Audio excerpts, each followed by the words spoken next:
welcome to another episode of Learning with Belvista Studios. This episode is just a chat between Hannah and I where we're going to really share some lessons learned.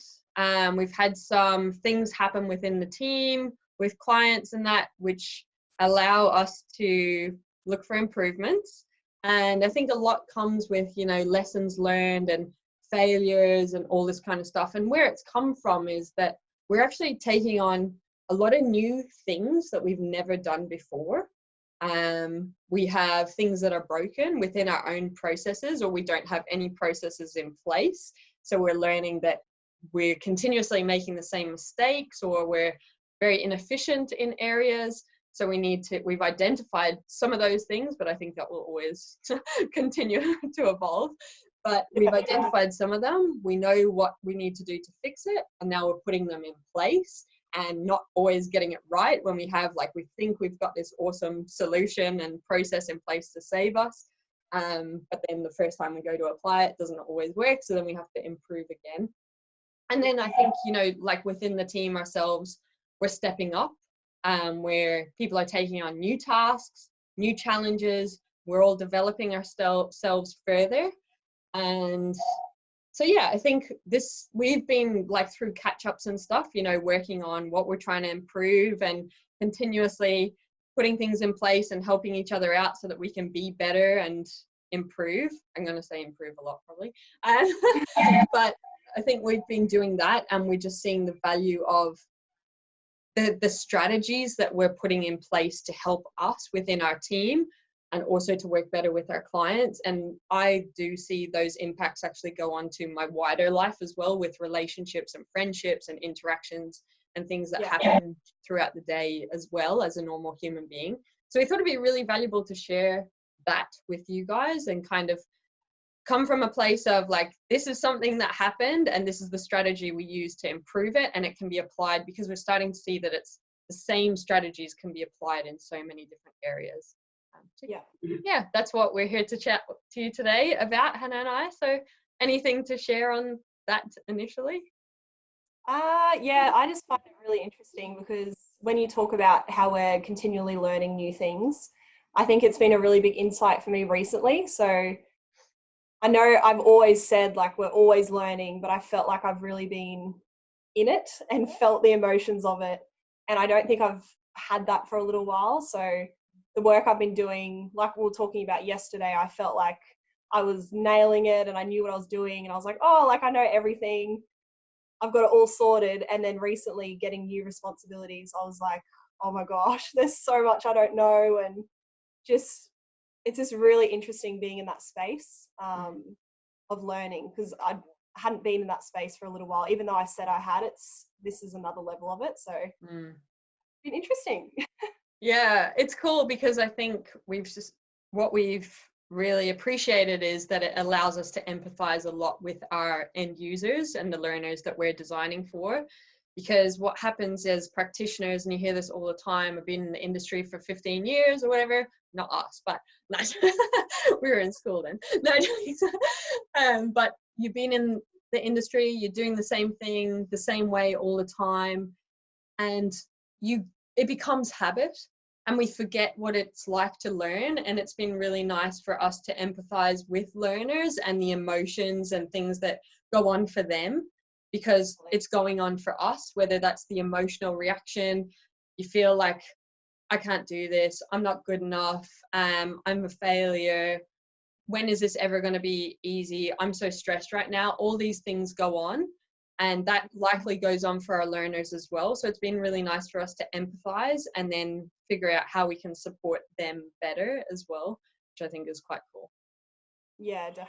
I totally agree with that. It's easy to think when you're designing that it's all about just getting the information to them clearly and delivering a solution that's really effective, but it's so easy to forget about all the emotions that can come with it, and how people can react to being in situations like that, and how that can impact how they learn. Yeah. And I've really noticed that, in situations where I've let emotion come before facts, and we speak about that a lot as a team. So whether it's you've completed a project and you get feedback that something's not quite right, I think in the past I definitely focused a lot more on I'm not good enough, and why did I do that? Focusing more on the emotion side of things when it is like okay to feel emotions about things, but you really need to look at what you can do to improve and what steps you can take and what actions you can take. Yeah. So I think having that in my head, actions over emotions, has been really, really useful for me to think, okay, something's gone wrong. What do we need to do to improve it, or what do we need to do to fix it? Rather than wallowing in it and thinking, oh, this has gone wrong, and getting upset about it.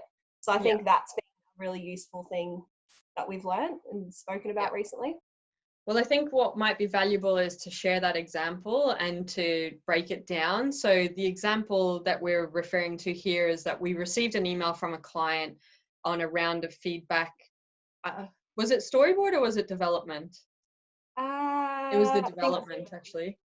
Yeah. So we'd gone through storyboard, we're first round of development, and the client came back with many things in the email, but one thing that was in the email was, did you use a proofreader?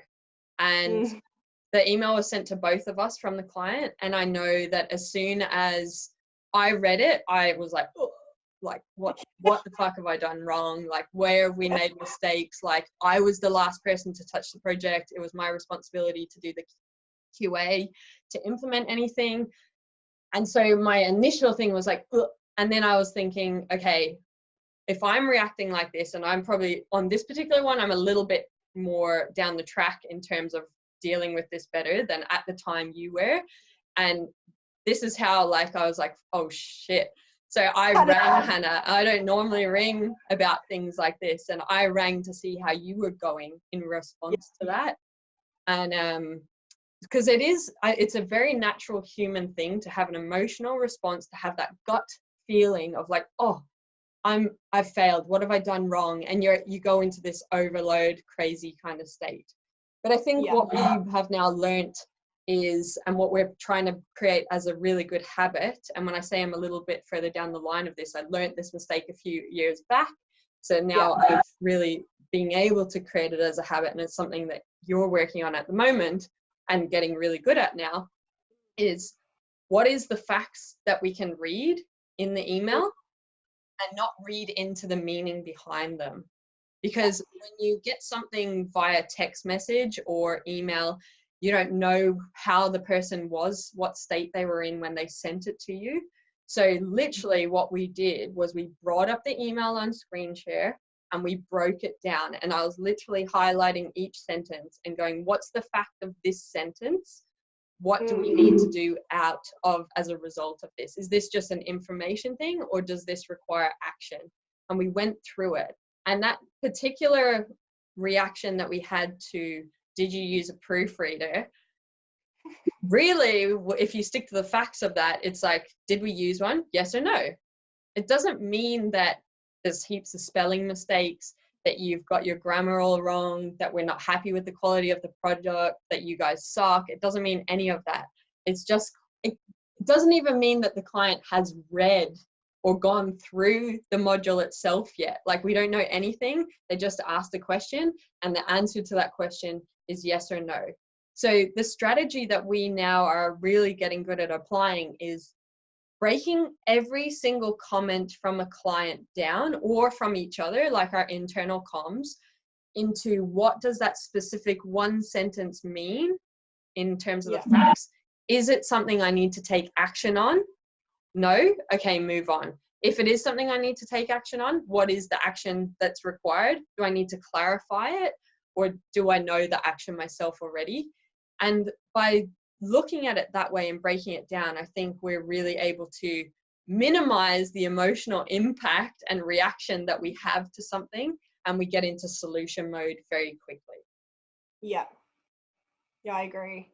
I remember calling you and saying, I know I should be looking at this factually, but I'm definitely feeling like the emotion side's coming out. And I knew in that phone call we had to get into the fact side of things, because it can happen so easily without, if you don't focus on it, can happen out of your control, where you just get that emotional reaction and you start thinking, oh my gosh, like we've made a big mistake and the client's not going to want us to do work for them ever again. It just turns into this big thing. Yeah. But every time that we've gone through and broken up whatever it is, an email or feedback apart, we always most times it's not as bad as what we thought. So I feel like it's really easy to think it's going to be something terrible. Yeah.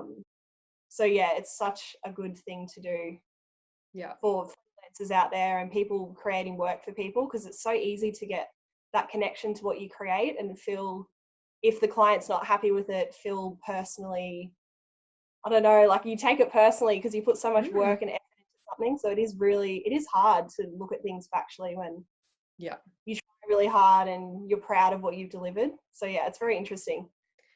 And yeah, I think the key takeaway there is you need to stop yourself if you feel you're having an emotional reaction and go, okay, what are the facts that I'm dealing with right now? Because as it turned out in this particular example, the client went and got a proofreader to go through the module, and we saw what the proofreader done, and there was no spelling mistakes throughout it. The only mistake that came up was, and this was a learning for us, it was a mistake, but was the use of M dash and N dash. We'd used them incorrectly and inconsistently throughout. So obviously we went and learned how to use them, what are they used for, but there was no, grammar mistakes, spelling mistakes, punctuation mistakes throughout.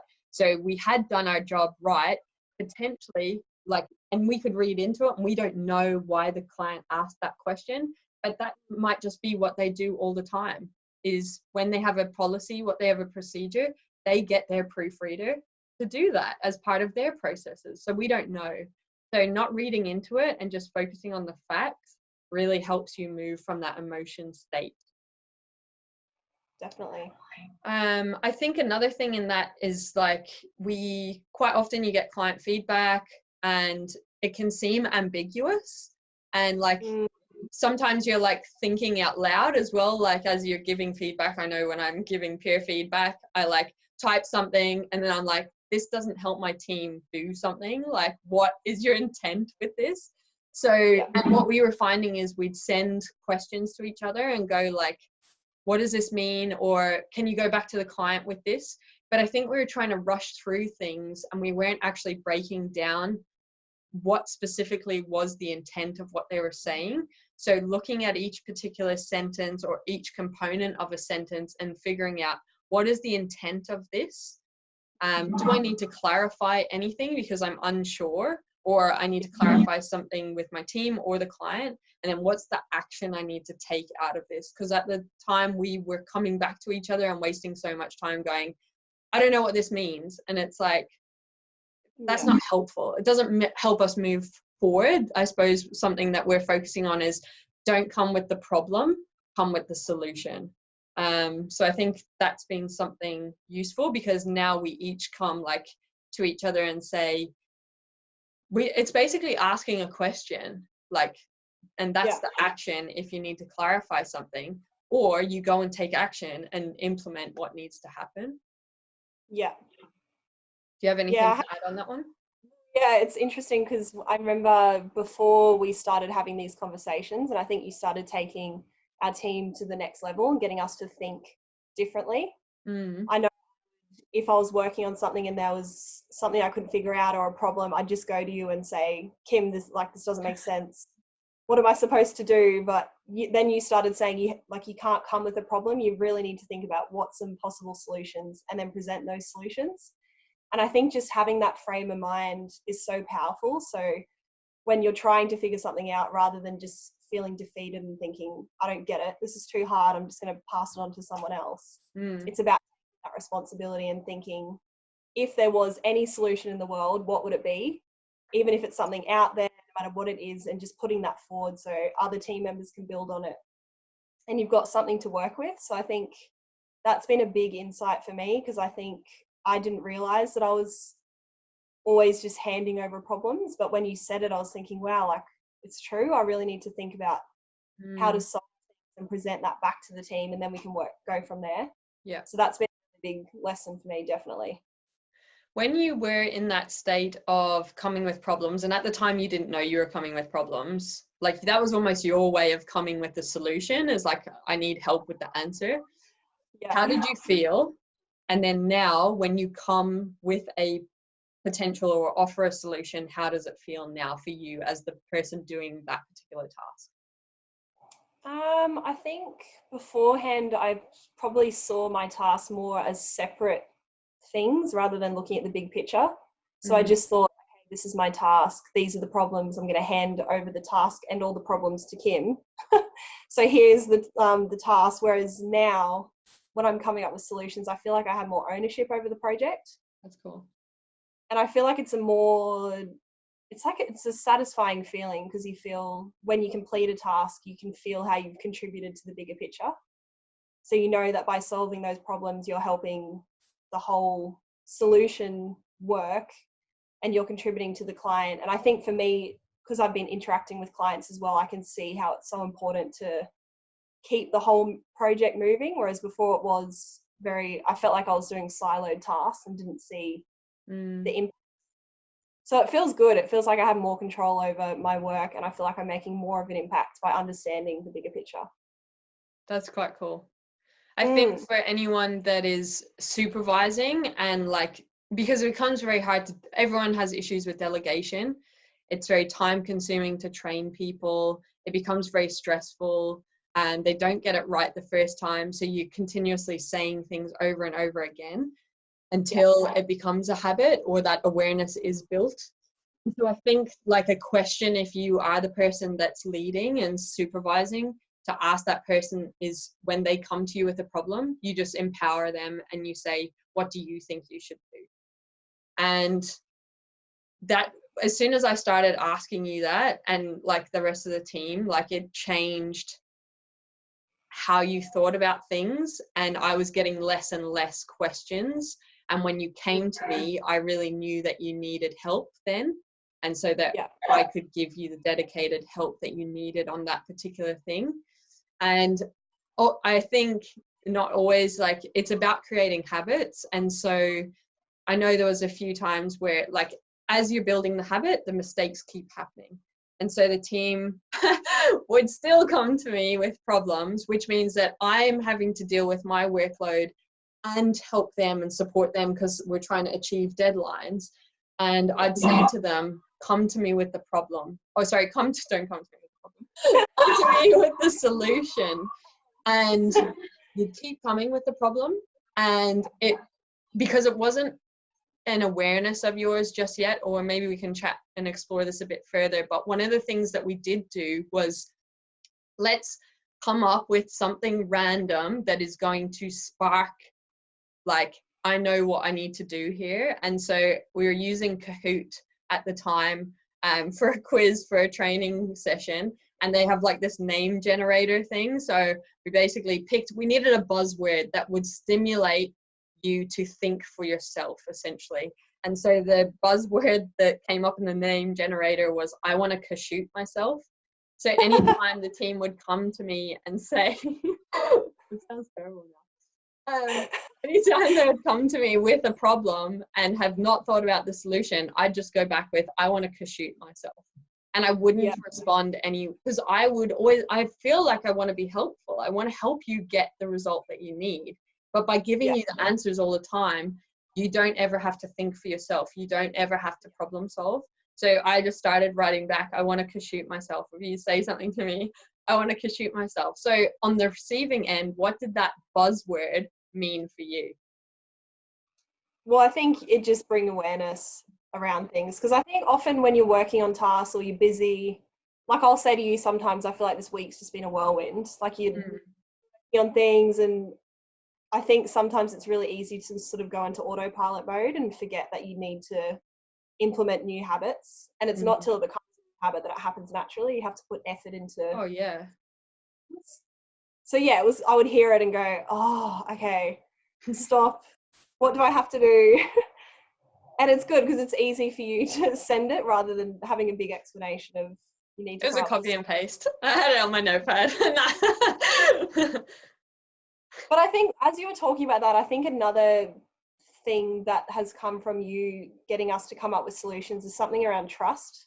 Okay. So I think before, because I was new and a few of the other team members are starting out in the industry, I always thought Kim's the right person to solve this. I'm not at a stage where I can solve this. But I think when we started moving into solutions, I came to a place where I'm like, I can do this. Like, I've been in the industry for a long time now. And the way that you spoke to me about it made me think I need to have confidence in myself that I can come up with solutions. Because when we started doing it, I could come up with solutions. And I think I just needed to believe in myself enough that I could do it. So I think that's a big part of it for people as well, if they are going, and it's a habit, I think, but also if they're going and asking supervisors or leaders lots of questions, it could be a thing where the leader just needs to say, look, I trust you to make the decision. You can do it. You've been in this role for a while, and just communicating that. So I think that's cool too. That's a really good point. I think, as you supervise people, you do need to give them permission and let them know that this transition and this next stage in their development is happening. And so it's a conversation around performance and saying, look, you're doing a really, really good job at this now. I think you're ready to take your skills to the next level. And what that looks like is, I want you to start coming to me with solutions as opposed to asking me for them. And really being clear on what those expectations are. These are the things I don't want to see anymore. These are the things that I do at the next level and where I want you to be at, so they know what those standards are.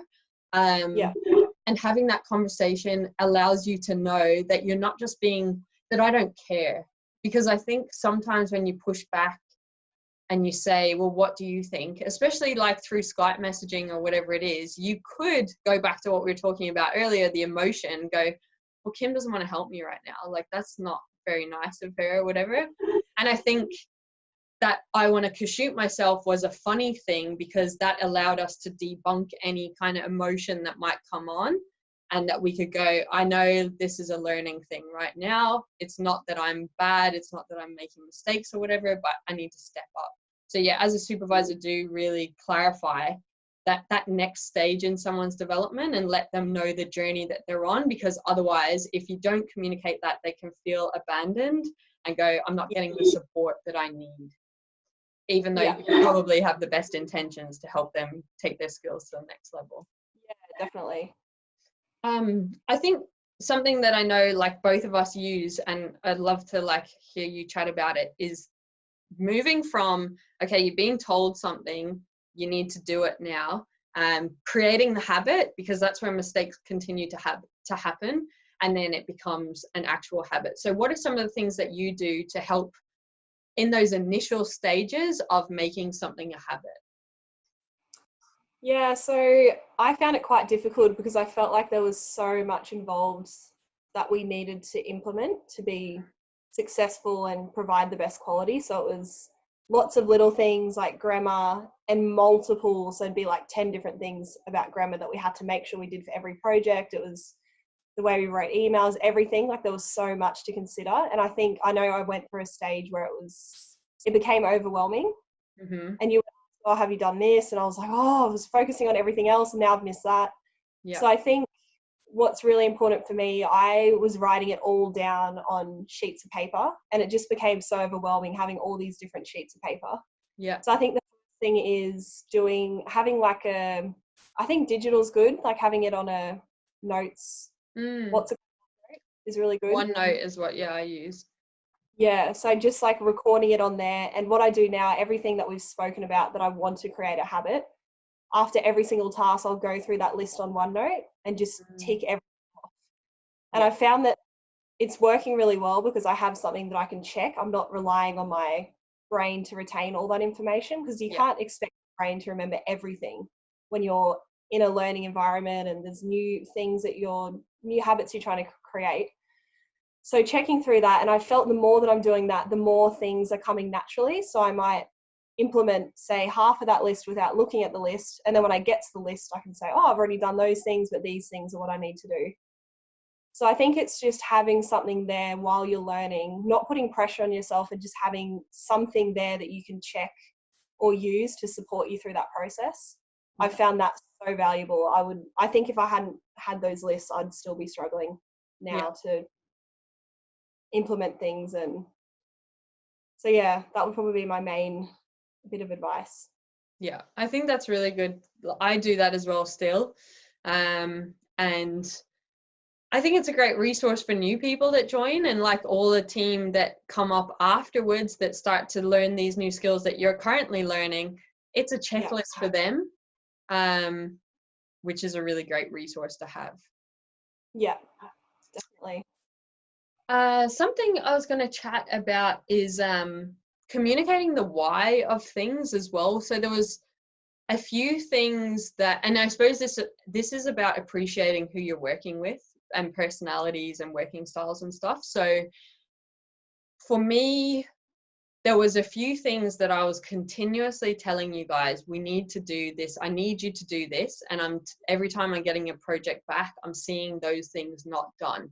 And that was very frustrating for me. And I know that it's not that you guys don't care, because I know that you guys always want to put your best effort in, and you try and you do your best all the time. So I know that it's nothing to do with work ethic. It's nothing to do with you guys not caring, but something in the way that I was communicating was not working. And it was really interesting because we had this discovery yesterday when we were chatting. When Hannah tells me, Kim, you need to do this in future, I'm trusting that she knows for some reason that that's going to help life be better for some reason. So I just do it and I don't question it.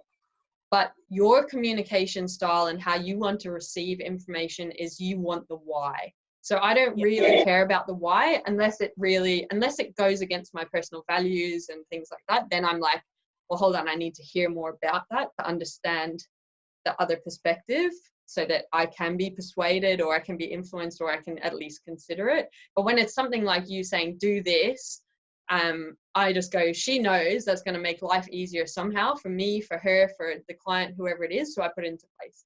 When I communicated some of the things to you guys, my expectation was that I assumed you would receive the information the same way that I receive it and action it the same way, which didn't happen. That's why I was continuously having to say, come on team, I need you to do this.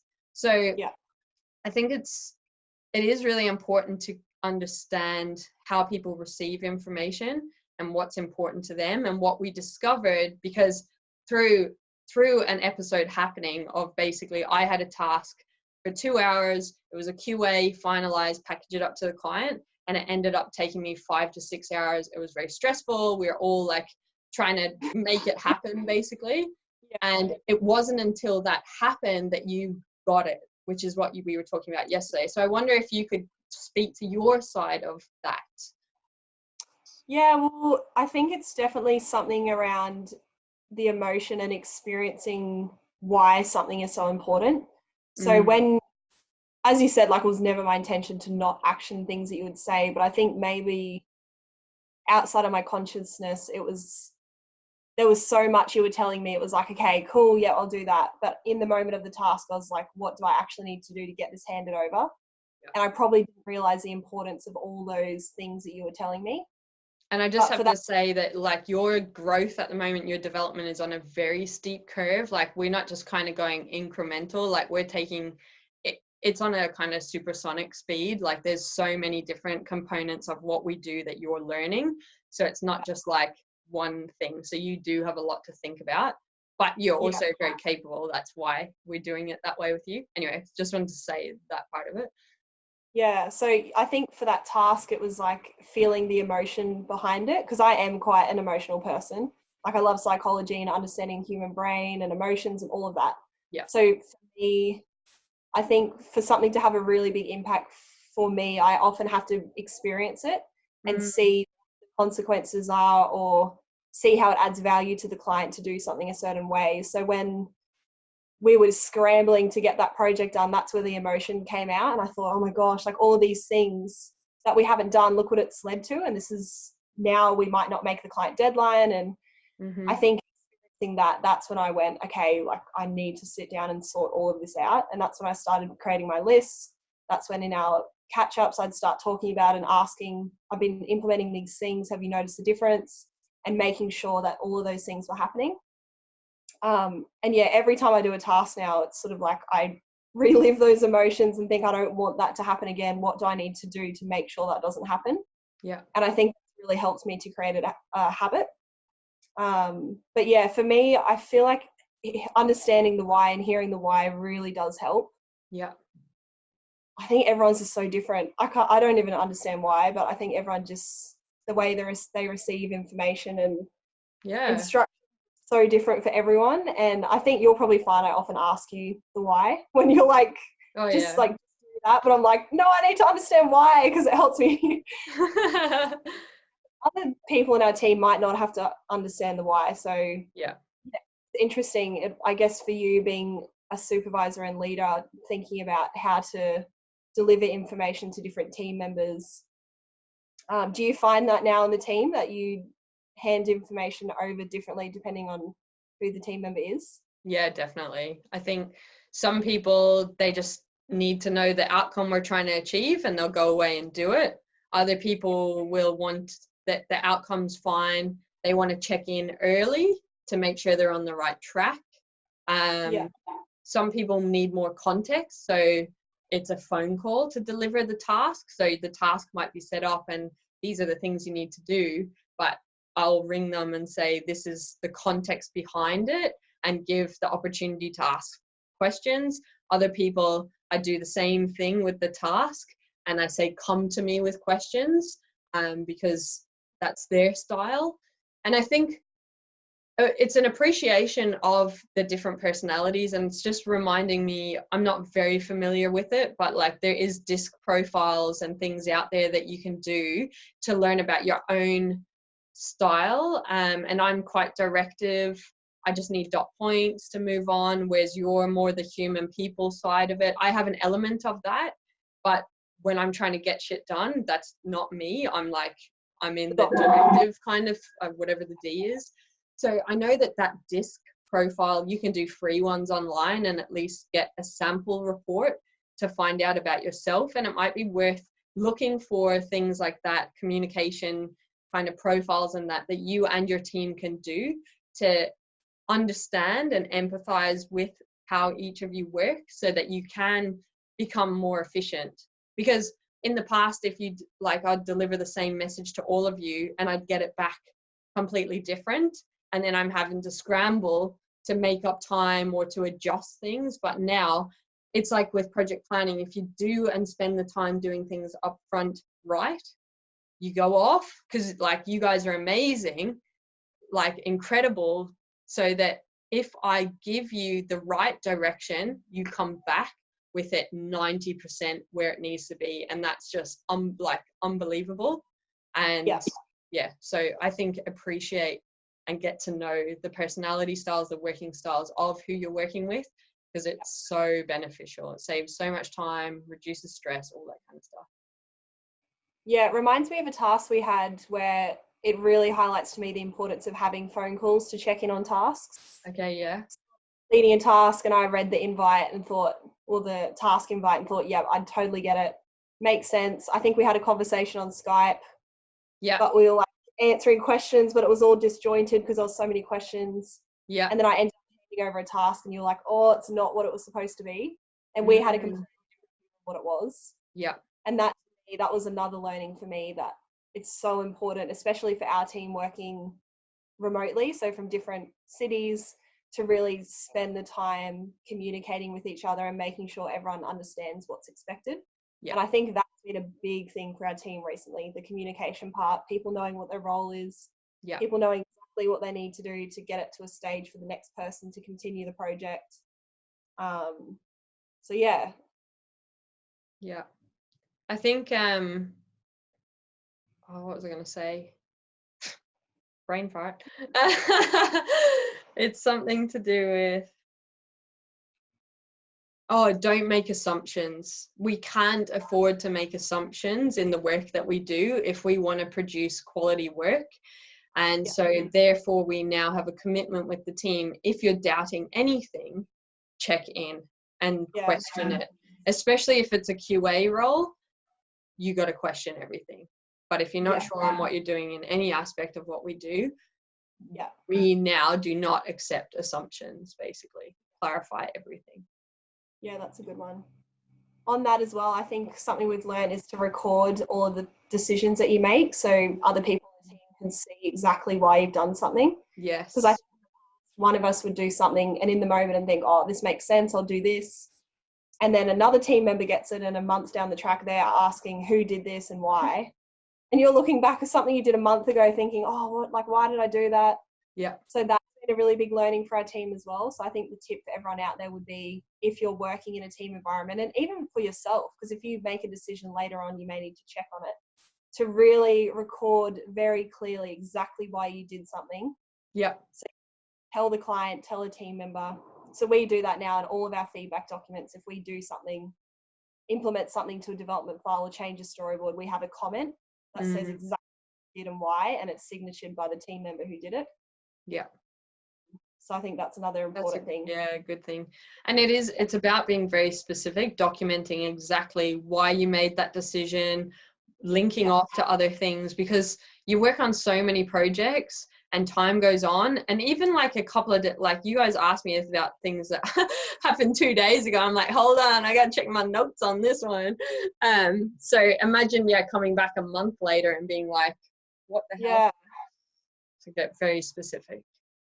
Well, a question I wanted to ask you, Kim. Yeah. And I think it'll be useful for everyone else. So for me, I've only got 2 clients now, I think, or probably 1 now.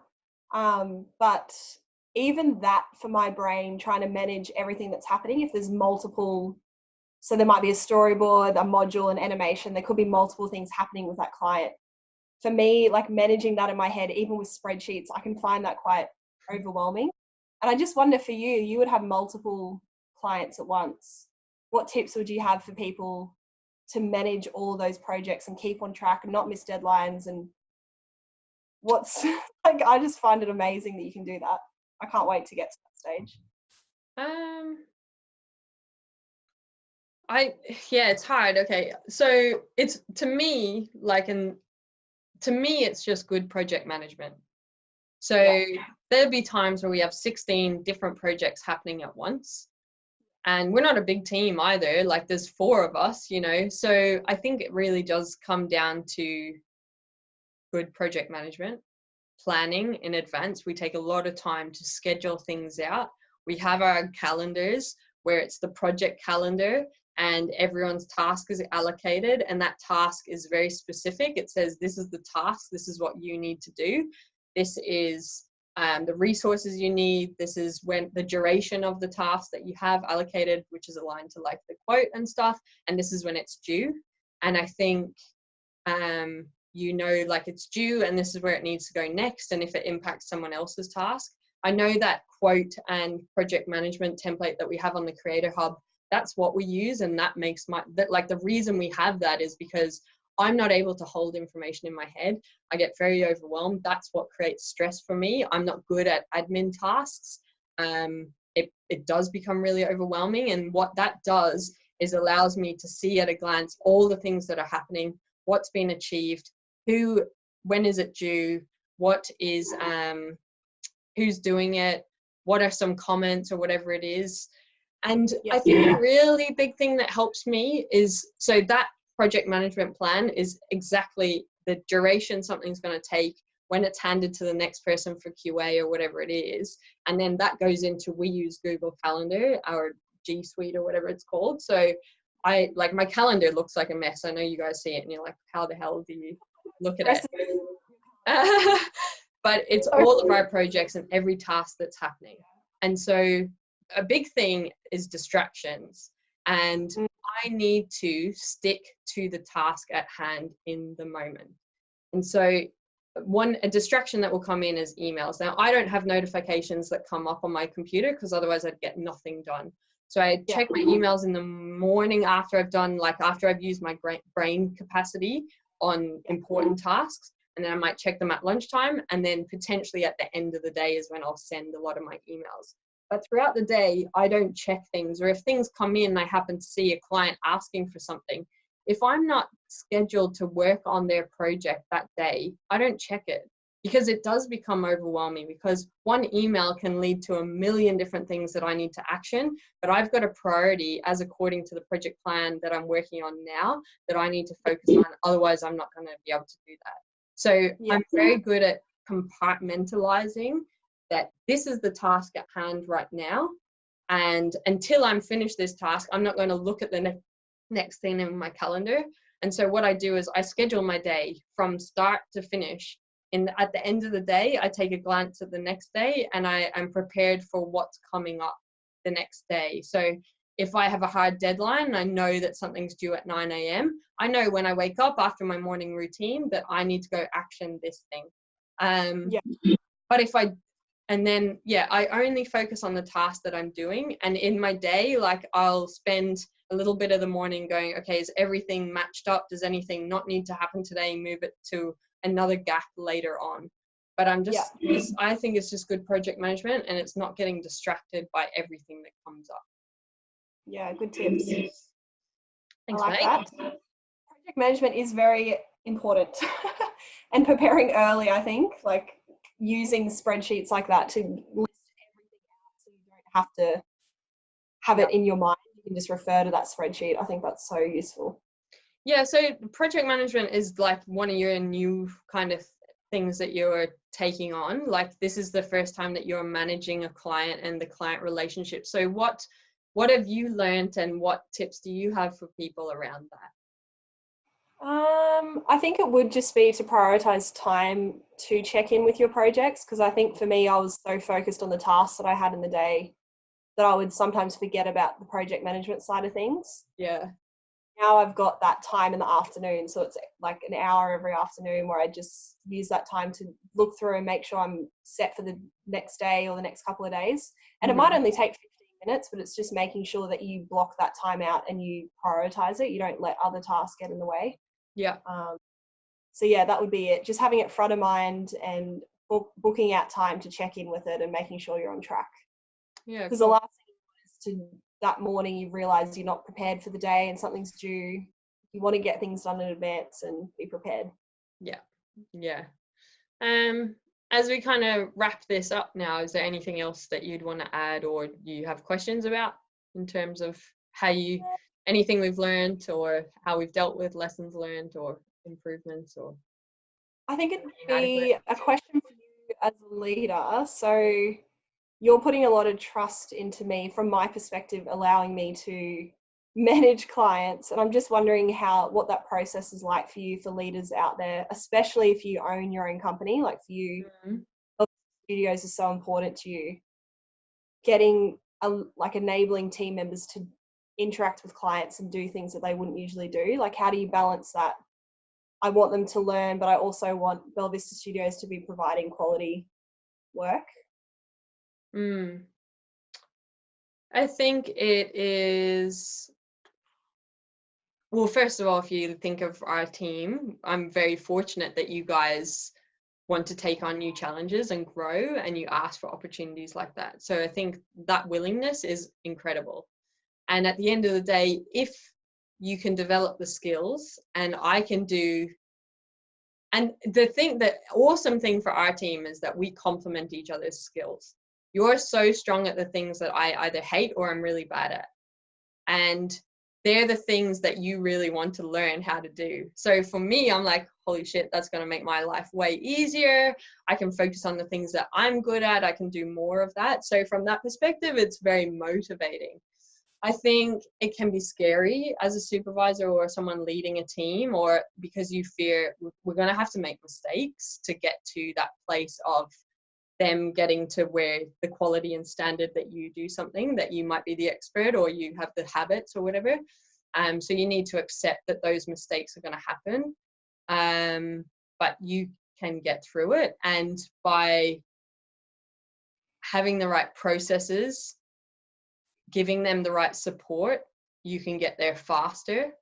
I think it's really important, and you'll probably be able to speak more to this, but you probably feel invested in and appreciated from that perspective. So from a job satisfaction perspective, you're more engaged as an employee because you feel valued. And as you take on more and more tasks, you're learning, you feel like you're contributing better to the purpose. You get more feedback around the things that you're doing as well. So from an employee engagement perspective, I think it is just awesome. Like, I know from conversations and that we've had that you really value that, and as a leader,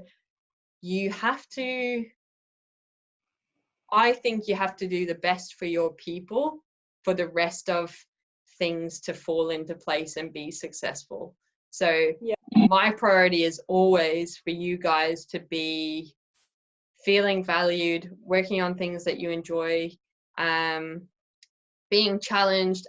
I know in the past now, in the last like month or so, you've been really challenged, whereas in the past it's been like just a little bit of a step up.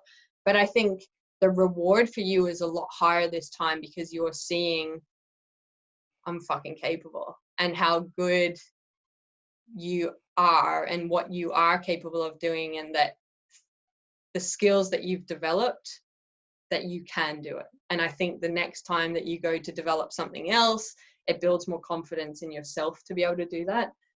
So I think you just need to know what the team member is looking for, what makes them tick, ask them. You got to ask, what do you want to do more of? What do you like? And I don't know if this is useful, if I'm going off, but it goes back to hiring the right people in the first place. Because I think it'd be very difficult if I was asking any of you guys and you're just like, I'm not interested, I'm just here to get paid. And I think like our culture goes beyond that. And there's more to why we do what we do on a personal level. And so I think that our alignment to the ultimate purpose and creating our ultimate lives and all that is really important, and getting people that are bought into that journey and that take on all opportunities and lessons learned and know that they're aligned to that in some way makes it easier.